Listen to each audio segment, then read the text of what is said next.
How you doing, everybody? I've got my first guest today. We just on the show, Discovering New Things.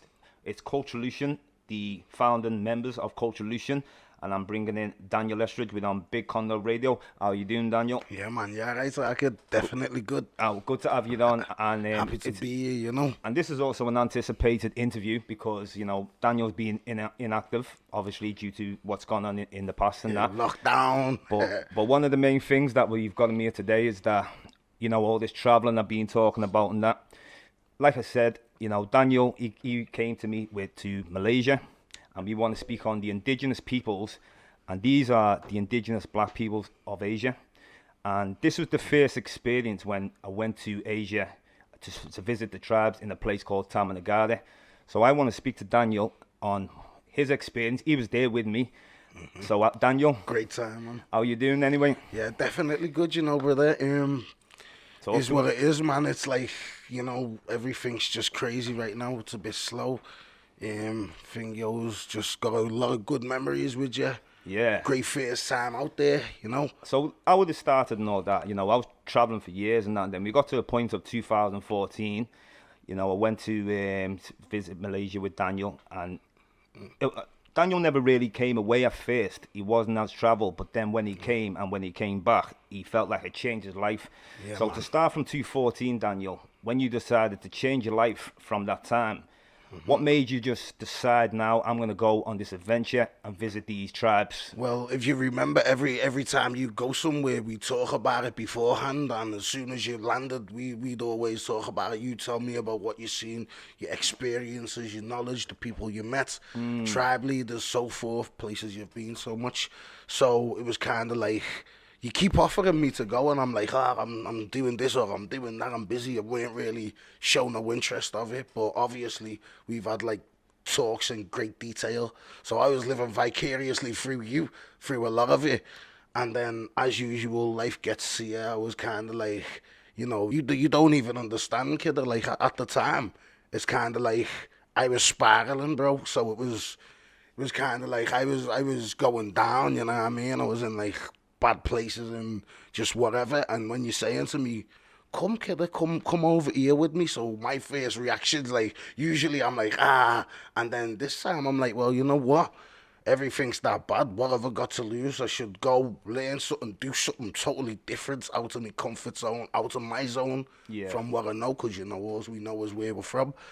And boy, you put down the deposit. Yeah. I was all in from there, you know what I'm saying? Also, even though you were in a frequent traveller or flyer, when there was a plane that came down, these planes that came down, I mean, not to go into too much detail, but you heard about the plane that came down in Malaysia. But the Air Malaysia, innit? You know that one. Now, that was about 2 weeks before the second one came down, and it was like, a lot of people were saying to us, I wouldn't go about you. A lot of people were telling us, like, we care for you, don't go, and I'm like, well, you know what? We met up together one time, just me and you. We met up. Yeah. We had to meet, I think we met up about 11 in the night, and we discussed, man, let's just do this. Yeah, because you know what? Anytime you get on a plane, there's a chance of you going down anyway. What you going to do? Accept it, bro. So flow with it. Exactly. And you know what? Couldn't have been no worse than what we would live, where we are and what we're doing, So you got to take that chance, man. I'm glad we did. So when we got there now. Really glad, man. So when you got there now, and then I'm telling you about these tribes and stuff, and then you remember the journey, we got picked up about 6 in the morning. That was crazy, man. I've been up at that time unless I'm out drinking. And then when we finally got there, and then we walked on this longest canopy in the world. I think it's about 135 feet, and it's about 500 meters long, the longest one in the world. That was crazy, man. You know what I mean? That was like real. That was a mad experience. Like even when you're thinking about it, it's like mad spiritual. But it's kind of like the western side of you is like, you lie, I'm kind of in jeopardy here as well. We were so high up in the trees and that on like rickety hand-built things where you lie how people walk this. But we walked it. It was crazy, man. It was like the spiritual walk. Done. It was enlightening. Yeah, you know what I mean. And I ain't even into that, but also as well, this is a proper rainforest where there's tigers, there's snakes. Some people think don't, but it's for real. I mean, and when remember, man, I ripped me LeBrons there, man. I was gutted, man. My tradies just got ruined, but it was so worth it. You know what I mean? Yeah, kid, like seriously, done.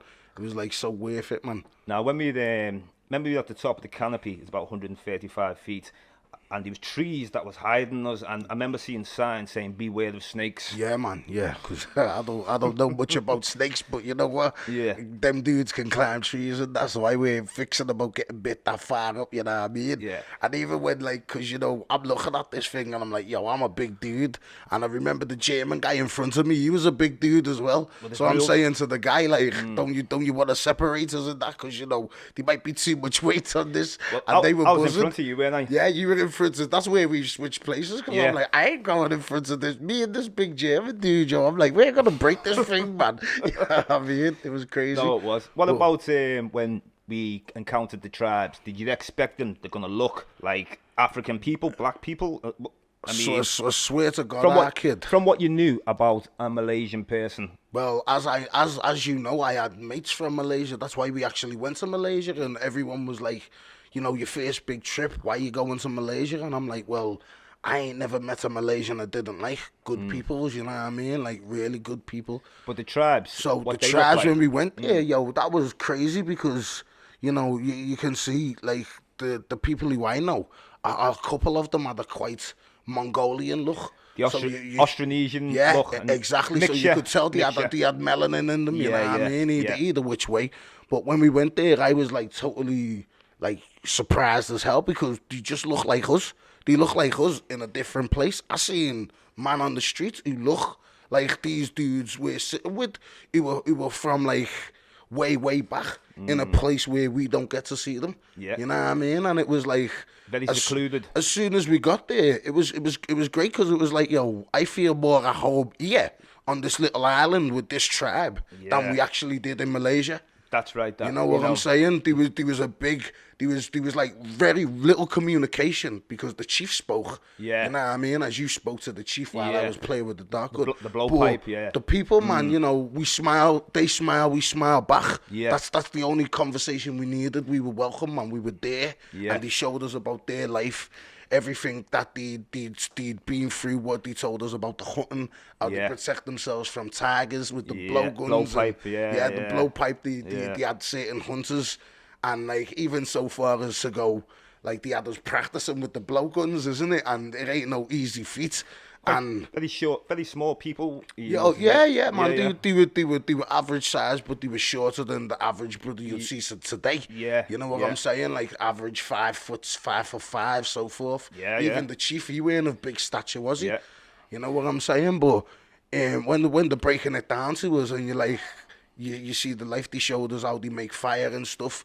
Although they're still using sticks, they're using the same contraption they've made, which actually made it easier. So it was like a little wine pulley, you know what you get for your toys, and you jig it. Yeah. So that'd make smoke a lot quicker. Throw on the leaves, blow, still the same techniques, but adapted to like new ways. So you can see how far people have come from back when man's there with the hands and stuff. But it was. Do you remember when they said that they buried the dead in the trees, but only for so many days? Yeah. Well, they said like when somebody from the tribe dies, they put them in the tree back to the earth. That's the ritual. Because didn't they say they actually worship the forest, the trees? Oh yeah. That was nature. That was their spiritual like entity. They didn't need no statues or nobody to call by name. They just respect the earth where they lived. They also made a living off the trees, you know what I'm saying? Like, so, they was interacting with the Malaysian world through a concoction they could only make, which actually come from the tree. Yeah. Can't remember exactly what it was, the but medicines it had something to do with sap, and it was medicines, and, the Malaysian country actually employed them to import that into theirs, you know what I mean? And then you hear them talk about how they were trying to integrate them into Malaysian life if they wanted to be. Yeah. So remember when we seen like half of the tribe remained totally tribal, Some and the others they were dressed isolated. in Western clothes. Yeah. They were like learning ways. They were learning how to speak Malaysian, going to school, going out there getting jobs. Yeah. And then you could actually see when we were there, because the huts that were on the right up the hill, they was like the people who were crossing over. And then to the left, you'd see people in traditional dress. They'd still be the women with no tops on and the grass skirts with the huts. You know what I mean? So they were living in uniset, like harmony, but it was kind of two different worlds. And the guy was saying to us, when they buried the dead, they put them in the tree. nobody can go near this place for a certain time. It's totally sacred. And I was very surprised when he said that. I remember that asking him, "Won't the tigers eat them?" And he said, "No." Yeah, well, because they do something to the body they and said stuff. it's kind of like, and if they do come, we got the specialists there with the blowguns, so we're like, boy, 6 seconds, killed them with the poison. exactly. So you gotta hit them with like 5 darts. So I'm like, I don't know how the hell you're doing this, because one, there's a tiger out there. 2, you all got blowguns. You were good and 3, you gotta hit like. You were good with the blowpipe, I though. was all right with it, thought man. you You were know what I mean? I was like, I was trying to make them proud of me, you know, as a black person. You know, like, we're from a different land. We don't use blowguns, but I'm gonna show you. I'm gonna put work in on this. Also, as well, now It's crazy. now there's more to it with this. Also, is where there's the tour guide when we got there, and he was telling a lot of tales where he was saying about these come from Papua New Guinea 200 years ago. When I'd already done the research and seen they'd been there 40,000, 60,000, maybe even longer. Yeah, man. So, and then also he was explaining, he was just so anti-African, and he wanted to also say that they didn't come from Africa, they came from Siberia. He was coming with all different. Well, this is the thing. This is why we created this, because you go to a lot of places, and it's kind of like they don't want to give us our props or acknowledgement. They hide us.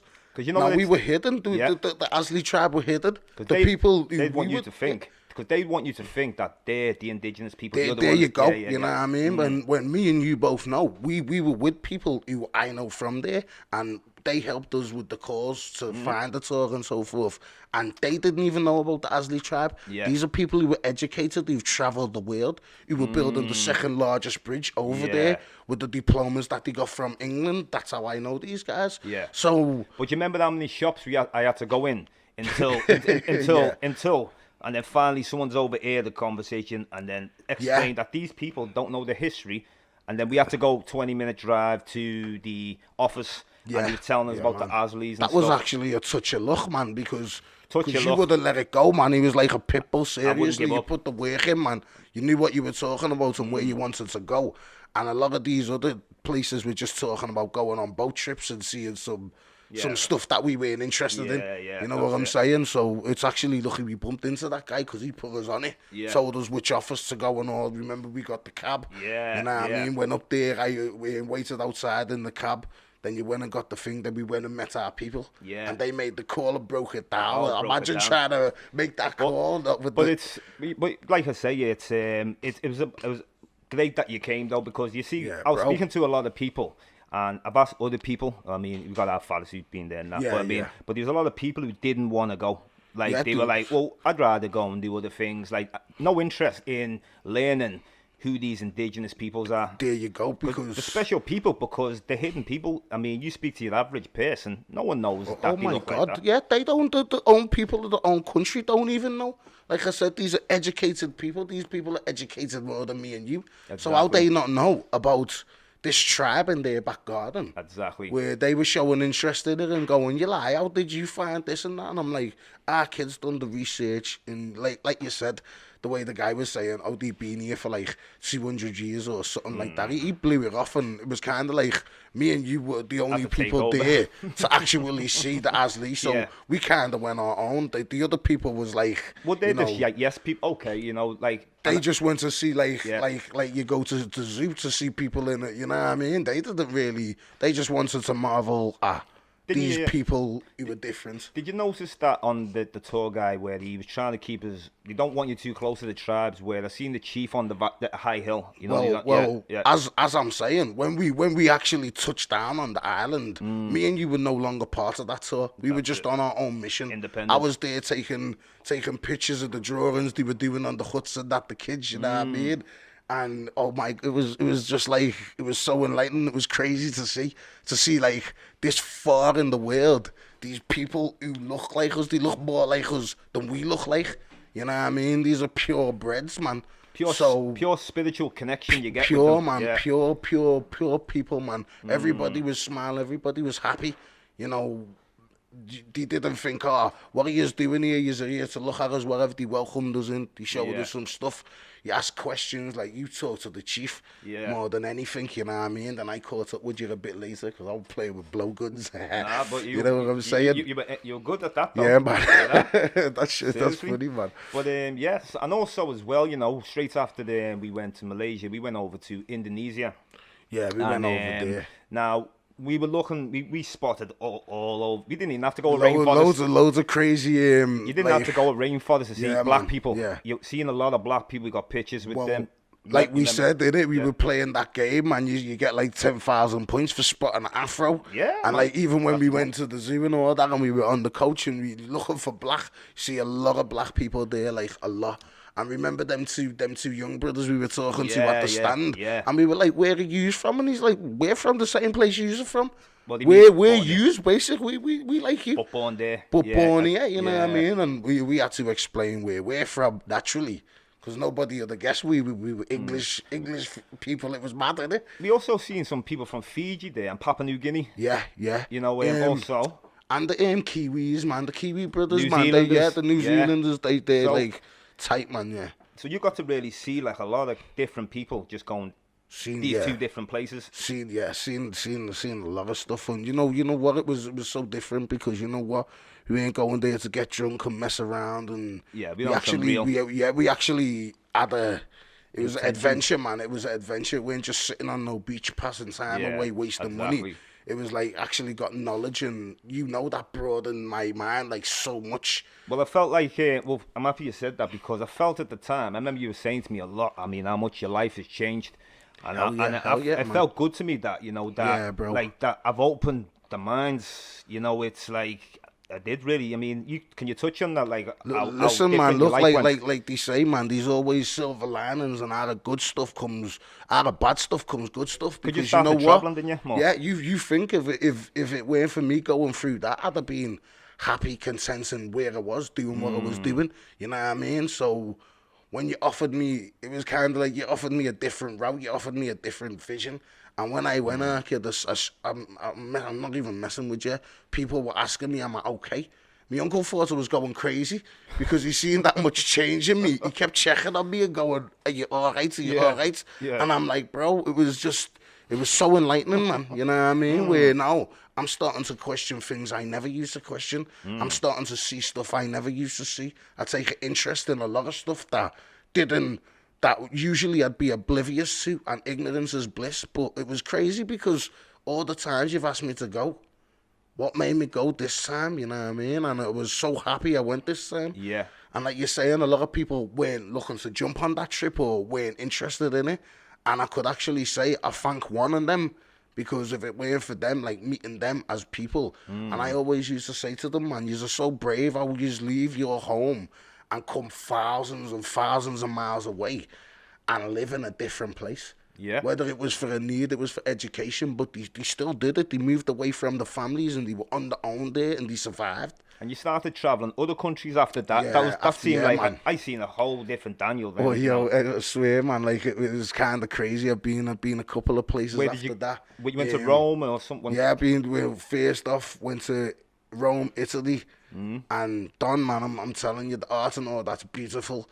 And The Colosseum. I was looking at your like, pictures. oh yeah, you can see, but brother, you can see our touch there. I'd say a lot of the things in their exhibit are from us. Yeah. You know what I'm saying? A lot of the things Moors in and there are stuff. from. Boy, Boy, listen to Egyptians and- these ancient Egyptian writing and all of that, and they're trying to play it off like it's some other language. Come on, I know what it is. You know what it is. You see lions, lion heads guard and stuff. You know, where's that come from? Exactly. That you know where that comes from. That course. comes from Egypt, also known as Kemet. It was Africa yeah. before the Romans got there. It was Kemet. You know what I Yeah. mean? So I can see how in Rome, where the Romans went, there's a lot of our history there they've took back. Oh yeah. Well, we taught all these people. And Yeah. you know what? I'd go as far to say, and I'm no historian, so you can't quote me on this or ask me any questions, but I could actually say a lot of the stuff that was there and presented to us that we were looking at in the museum had the incorrect stories. Yeah. Oh, You know yeah, what yeah, I'm yeah. saying? Wait, Because you're just making up a story because it's his story. Let's His not story, forget. yeah. And they went over, they took over a lot of stuff. They took a lot of stuff.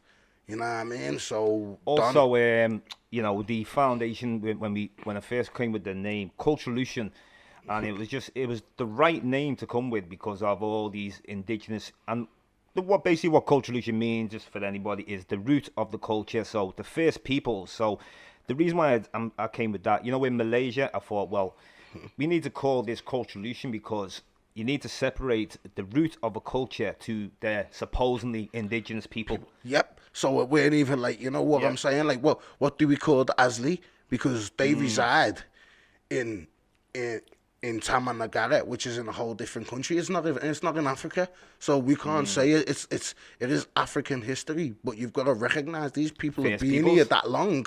That we can't call them Africans. They're Malaysians. They reside in Malaysia. They're indigenous to that land. Yeah. But of our people, of our lineage, of our blood, they had our colour, they had our ways, our features.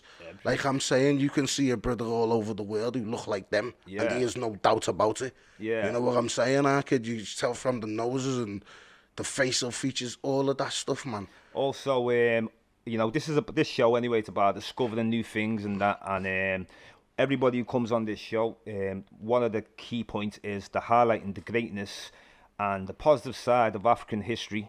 You know, you can clearly see yourself the important, you know, because there's a lot of negativity and stereotypes. It is, man. Yeah, so man. it's, you know, the whole point in doing this is to try and show people new things, discover the new things. Let's look at it like this. If we'd have known that stuff in our teen years or our early years, like, why we gotta wait 30 odd years to find this stuff out? Why we gotta dig up stuff?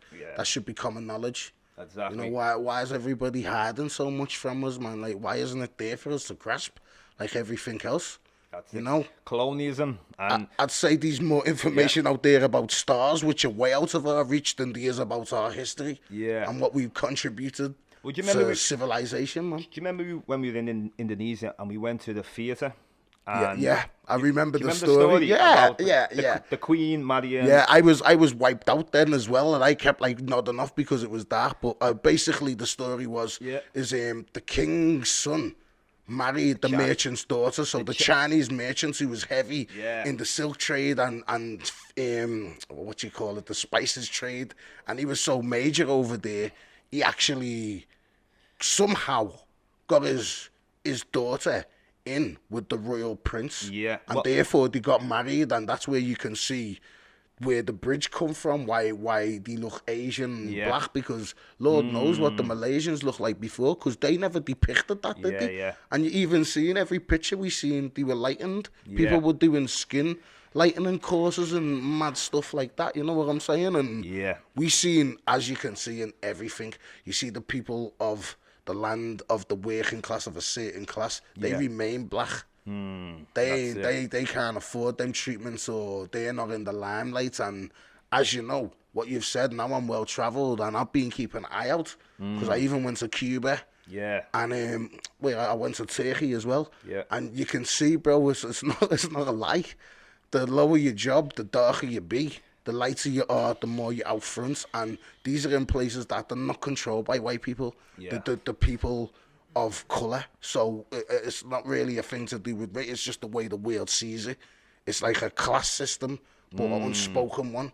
You know what I'm saying? Yeah. Well, see, with African history now, going back before slavery, you know, you're obviously aware of like the importance of teaching the positive side of it. You know, whether it's talking about the Moors or whether it's talking about the ancient Egyptians, damn right. Cushites, Ethiopians, and you can see the reason why we want to do that. These are lost words to a lot of people.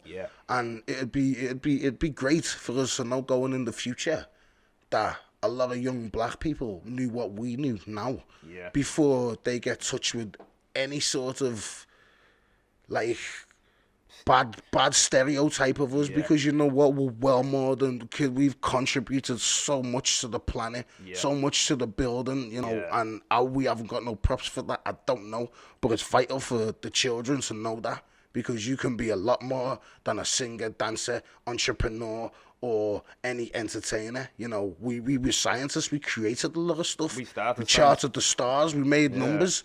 Say numbers come from, you know, these are the things, because I'm telling you right now, I grew up, I was in Catholic school, and they'd say to me how the Egyptians created numbers and all this stuff went on in Egypt and that. They forget to tell me. Now, I discovered where Egypt was when I was about... It was a lot later in life, and I'm talking primary school, because we done a lot of... We done like the plague and Nazareth and all of that stuff. Yeah. So I'm now discovering, 16, that Egypt is in Africa. Yeah. So I was disgusted and I was angry, and I didn't really listen to a lot more of what they had to say, because how would you keep certain key knowledge from us? We don't know the questions to ask. We're just little kids. In school, you know, it's you can't. I'll be honest. I mean, It's the curriculum, man, and you know, like most people, knows? like I didn't learn too much in school. I mean, not encouraging people not to listen. Of course, it's all to get you a good job, but you also have to get knowledge yourself. Whether it's traveling, reading, you know, you've got to get that knowledge, because otherwise it's the stereotype. But also it's to teach other people as well, to break down the racist, and you know, the usual negative. And this is what Culturolution's for. Culturolution ain't just to do with black people. It's to do with everybody. It's how we all connect, how we've all come up, how we've all lived, how we've all changed the world, how we all changed everything from the way we live now to the way we used to live thousands of years ago. These big differences, and we contributed to that as well as everybody else. So, well, you got to see nature at its finest. Oh yeah, but definitely. We witnessed that together. That walk through the jungle was immense though, bro. You know, when we got to the summit and it was just like, it was us, the trees and the clouds, you could see nothing else. Do you remember the driver called himself Bob? And you, yeah. but you knew that was his name, because you asked him. Definitely. Now, one thing I do after that, I meet a lot of foreign people, and they'll give you this jag English name, you know, just so it's not a tongue twister or that. And I always say, well, tell me your real name. I'll try and learn it and not butcher it. And there's only one name I could never say, and that was this brother in Turkey. There was two brothers who owned this place, and oh my God, you'd have to speak Turkish to get this like out in his name. And I'm a Scouser, and it just was impossible. Like it was like I could not speak this name, so we just called them what we called them. But yeah, everybody's got a name. You know, even that as how you travel the world and people rob you of your given name, what your people give you. Yeah. You know what I'm saying? It's like, look, man, I'm Jamaican Trinidadian, you're Trinidadian African, there's a Nigerian, there's our lineage, but really we come from the same place. Well, now I know for a fact a lot of the Jamaicans come from West Africa. You can see it in our features. You know what I'm saying, brother? The strongest. Exactly. You can see it. You can see it in people, bro. I can see a million me's and a million you's all over the earth. Yeah. And the bad thing is we can't tell why we look like each other. Yeah. But now I know why we look like each other. I know where we're from. Also, early this year in January, when I brought over a gentleman named Dr. Ranoka Rashidi at the Caribbean Centre. You know, what did you think of the Ranoka Rashidi event? Well, as you and I both know, we watched a lot of his documentaries, so it was good to see him there in the flesh. And you know what? Like, I'm not even saying this like negatively or nothing. We're small. We're just trying to build something. And he actually took his time out and come to us. This is a guy who's travelled the world. His knowledge is immense. He didn't even have to entertain us to the least, but he did. And he come and he taught us a little something, and he was anxious to come back. Yeah. Because you can see that, brother. He's like, doesn't matter whether these 10 people or these 100 people there, I'ma still kick this knowledge. Well, I'm going to have it's there for you. At some point where Ranoka Rashidi, I'll be having him on a webinar soon, you know. So at some point anyway, you know. But you know, it's proper. I'm really happy that you came on it, because it's been anticipated. You see, I've had a lot of people said, "Oh, where's Daniel?" And you know, you know what it is, man. It's a pleasure. Like I say, I'm waiting for you. You the head of this. You know, like give our kid total props. He does the research. He's got the knowledge. You know what I mean? I'm along for the ride. I'm learning as well. So eventually, soon, I hope to be as knowledgeable as you on the subject. Oh, yeah, of course. And all we can do is step by step, you know what I mean, brother? Yeah. But I've got your back all the way. I might not be here all the time, but we always jam together. We talk about this. We collaborate. Well, you know what? You're one of my close cousins anyway. Oh, man, you know? you're my brother, man. Love him to death, you know what I mean? Ain't no doubt about that. So, you know what I'm saying? Tell everybody. Well, we always have the chemistry anyway when we go in that, you know. No doubt, man. I'm just happy to be doing something other. We really argue with you. Yeah, well, there ain't no arguments here. Because you know what? Every punch valid. You know what I'm saying? Yeah, well, we can always reason with things. Yeah, and even stuff if and you that, disagree, if you disagree, you can tell me, nah, shut a man down. You gotta respect another brother, Yeah. you know. But you know what though, it was just I was proud of you as well when you decided you were coming on a trip, because I knew at the time you didn't see too much of the point, but then something just got into you and just decided I'm Yeah, taking man. this trip. And You when know what? when you did take that trip, Daniel, Like they say, man, you can take a horse to water, brother, and a drank. You know what I mean? And it's different, man. without the And Aquarius in your neck. yeah, exactly. like I always say to people, man, if I can do that, you could do that. That's we it. can all do that. I'm living proof of, you know what? You are living proof. And you know what? I'm not shy, man. Like I always say, I'd be like the epitome of ignorance.